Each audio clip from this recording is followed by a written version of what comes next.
Thursday mini vlog லேட்டாக post பண்ணுறேன். காலையில் ஏர்லியராக எழுந்திரிச்சதுக்கப்புறமா ஹஸ்பண்ட் தான் இன்றைக்கி டீ போட்டாங்க காலையில். ஸோ எல்லாத்தையுமே எடுத்து க்ளீன் பண்ணிவிட்டு ரெஃப்ரெஷ் ஆகிட்டேன். இன்றைக்கி சஷோட லஞ்ச் பாக்ஸ்க்கு வெஜிடபிள் ரைஸும் கத்திரிக்காவும் பொரியல் பண்ணி கொடுத்து விட்டுருந்தேன்.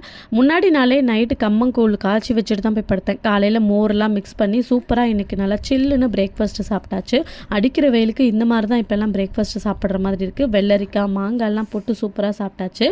அதுக்கப்புறமா ஜூஸ் ஒரு 11 o'clock மேலே போட்டு குடிக்கலாம் அப்படின்னு சொல்லிட்டு சியா சீட்ஸ் ஊற வச்சுட்டேன். ஒரு சிலர் பார்த்தீங்கன்னா சியா சீட்ஸ்ன்னு சொல்கிறாங்க, ஒரு சிலர் வந்து சப்ஜா சீட்ஸ்ன்னு சொல்கிறாங்க. இதில் எது உண்மை அப்படிங்கிறது இப்போ வரைக்குமே எனக்கு தெரியல. கிருஷ்ணன் குட்டி இப்போலாம் ரொம்ப சேட்டை பண்ண ஆரம்பிச்சிட்டாரு. கையில் வச்சுட்டே வேலை பார்க்குற மாதிரியும் இருக்குது. அப்புறம் மதியம் லஞ்சுக்கு இன்றைக்கி வெஜிடபிள் ரைஸ் தான். பொரியல் மட்டும் நான் ஆஃப்டர்நூன் சூடாக செஞ்சு சாப்பிட்டுக்கிட்டேன். இதோட ரெசிபி நான் டீட்டெயிலாக லாங் வீடியோலையும் போஸ்ட் பண்ணுறேன். ஏன்னா ஆல்ரெடி நிறைய நான் ஷேர் பண்ணியிருக்கேன். இருந்தாலும் அகைன் கேட்டுகிட்டே தான் இருக்கீங்க. சாப்பிட்டு முடிச்சதுக்கப்புறமா பூஜை சாமான் எல்லாத்தையுமே க்ளீன் பண்ணி எடுத்து வச்சுட்டேன்.